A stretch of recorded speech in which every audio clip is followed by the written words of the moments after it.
What's up everyone, Teneycke here, back with a video. And yesterday, you would have seen my vlog with James Moore. Now today, I'm going to be uploading the interview. But first, let me tell you a little bit more about who James Moore is and his career and how we all met. Okay, so for those of you that don't know who James Moore is, James was the Conservative Member of Parliament from 2000 to 2015. So he's a pretty big deal. You're probably wondering how we all met. Well, we met because his son has the same condition as I do, a Spondyloepiphyseal dysplasia congenita, or SED for short, which is also a form of dwarfism. We ended up meeting because he has the same doctor as I do, Dr. Riley, and Dr. Riley is an orthopedic doctor. So we actually had the same appointment on the same day. So we ended up meeting in the waiting room. Now that you know a little bit more about James's career and how we met, I got the exclusive opportunity to ask him a few questions about his political career. And I thought that was really cool because James has probably been interviewed hundreds to thousands of times by huge news companies such as Global News and CBC. But for me to be a 13-year-old content creator here on YouTube and for me to be able to interview him on my own and have him on my channel, I thought that was really cool. So now that you know a little bit more about James and how we all met, here's the interview. Could you explain what you did in the Parliament area? Sure. Well, so Canada is, of course, the national parliament in Ottawa. It has 338 seats in it. And so there's about 100,000 Canadians for every seat. So this area where we're in right now, in Port Moody, in the Tri-Cities, I represented this area for 15 years in 5 terms, 5 elections in the Parliament of Canada. In my first 2, the Liberals won government. In my last 3, Conservatives under Stephen Harper reformed government. And when we were in government, I was, I was privileged. I got to sit in cabinet for 8 years. So, we won the majority of the seats in Parliament. Prime Minister Harper chooses amongst the people who are Conservatives and have the privilege of being in cabinet. I was one of them, and I served for about 5.5 years as Canada's Heritage Minister, so heritage and official languages, so arts, culture, official languages, broadcast policy, and then for a couple of years I also served, my last bit in politics, I was Canada's Minister of Industry, so economic policy and so on, yeah. Wow. Yeah. That's a lot of work. It's a lot of work, but the coolest gig I had, I have to say, was I got to be the minister for the 2010 Olympics when we hosted it in our hometown in Vancouver here. That was pretty brilliant experience. Yeah. I bet, yeah. Yeah, well, because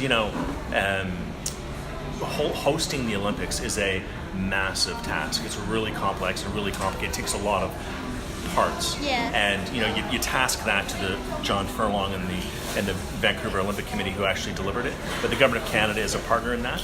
And I was privileged that I got to be there and to do my small part in helping pull off what was the most I think successful Olympics in history, and as a Vancouverite, as a Canadian, we were shining brilliantly for the world to see for a few weeks, and it made everybody proud. And it was really important at the time because you forget, in the fall of 2008, we hit the worst recession since the Second World War. By the time that the winter of 2010 came around, Canadians were looking for a moment to be inspirited, to feel good and to feel proud, like we're back and we're doing well. And then so we host the Olympics and you get the stories of Jen Heil and Haley Wickenheiser and the men's hockey team and the amazing success of our athletes on the slopes. It was brilliant, right? So Patrick Bilodeau and his brother, and it's a phenomenal success story. So to be anywhere close to that was a real privilege. That's awesome. I remember a picture of me in one of the bobsleds display things out in the front. Up in the Athletes Village in Whistler, Yeah. So James, what was it like? What was your favorite part of working in Parliament? Geez. Having a sense and a feeling like what you did really mattered. Human beings, like all of us, we all want to live a life of purpose. Anybody can have fun. Anybody can make money. Anybody can, but to have a life where you feel like you've done something meaningful and purposeful, and it doesn't have to be something grandiose, but something small, like where we were today at the LPBC picnic. Just there, there's a whole new park that's been built there that we enjoyed today with some of our friends. Public transit that I know exists in the Tri-Cities because of some of the stuff that I was privileged to be involved in. That's probably the best part. is just knowing that not everything, but a lot of what you did really mattered in really impactful long-term ways that will probably outlive me. That's probably the most rewarding thing about being in politics. But in a selfish way, the best thing was constantly learning. You know, we're the second largest country in the world in size, but the 37th largest in population. So we're a big, vast, complicated, diverse country. And getting to know this country, the diversity of it, the diversity of opinion, the diversity of culture, and the complicated fact of Canada, and getting to intimately know Canada better, that was probably, for me personally, my most sort of rewarding takeaway from my time in politics. Awesome. Yeah. That's really cool. Yeah. So another question is, what is Stephen Harper really like in real life? Stephen Harper is a great man and a good friend. You know, he's wickedly smart, one of the smartest people I've ever met or ever had the privilege to know. He's a good friend. You know, he's in Vancouver, and we talk regularly. He's a proud and passionate Canadian. He's enormously proud of his kids. He's a proud dad, and he's just a good man. He's a decent man and a good man who is personally very humble. And I'm just really privileged to call him a friend, and I'm really glad that he was Prime Minister. You know, we've been, I think, for the most part, lucky as a country, unlike other countries. We've been very lucky to have Prime Ministers, Liberal and Conservative, who get the greatness and the diversity and the complexity of Canada in a substantive way, and we've held together against all odds, from recession to depression, war, crises, terrorist attacks like in the FLQ crisis in Quebec in the 1970s. We've had real threats to our security as a country, and in times of crisis we've been lucky to have good leaders. And when Stephen Harper was Prime Minister, he was he led us through the worst recession since the Second World War, and we're very lucky to have had him there. So, but your question on a personal basis, what's he like? He has forgotten more about hockey than I will ever know. He has a catalog of jokes and cultural references that it is far more than people realize. And he's just a good guy who loves a good laugh, and he's a humble guy who keeps to himself, and he's a good man. That's cool. I've always wanted to meet the guy. So. Yeah, well, next time when everything aligns, I'm sure he'd be more than happy to meet you. Yeah. So do you ever think about getting in politics? I'm not sure. I've thought about it, but as time goes, I'll go where.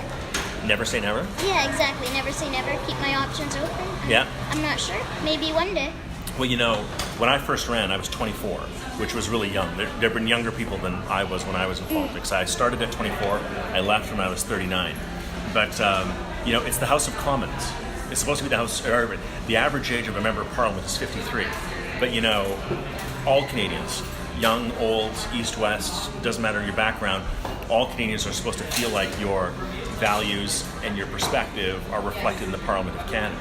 So, there's no reason why people who are really young, people who have all different backgrounds, people have all kinds of different experiences, should feel, if you're enthused enough and the timing is right, you should absolutely step up and run at some point. So, a life well lived, in my view, at some point, should consider maybe running for office, or at least being involved in the political process, because it's incredibly rewarding. So, anyway, it's my pitch, and if you ever think of running, I'll be your first donor, and I'll be the first guy to hammer up a sign for you. So. For sure. Yeah. Well, thank you for that. And one more question. Do you ever think you'll go back into politics? I don't know. I don't think so. I just got out, and I'm happy being out and doing other things, staying home. My son Spencer is just out of frame, so my wife and I are very happy being out of politics, staying on the West Coast, less time in an airport. But, for most members of Parliament from British Columbia, a typical career is 2, maybe 3 terms. That I went 15 years, 5 terms is actually not normal. It's an abnormally long period of time. Mm-hmm. But I've got other priorities in my life now. So never say never. But I'm really happy doing what I'm doing now, because I get to go to LPBC barbecues like we did today and meet new friends and have more time and have a more balanced and healthy life, and that's a good thing. And me getting out makes the opportunity for young, passionate, talented people like you to step up and carry the torch forward and represent BC maybe one day. And that would be brilliant. Yeah, for sure. Yeah. Well, thank you for the awesome interview. Yeah. And I think now we are headed out around some stores. Yes. Where are we? We're in Suiterbrook, Port Moody, Suiterbrook, in the Tri-Cities. Yeah, we're going to go finish our coffees, walk around. We finally got some rain for the first time since, I think, July 1st. Wow. So anyways, but yeah, no, it's good to be with my friend Caden here. Keep subscribing and liking his channel. He's one of the greats. Well, thank you very much. Thank you. Thank you.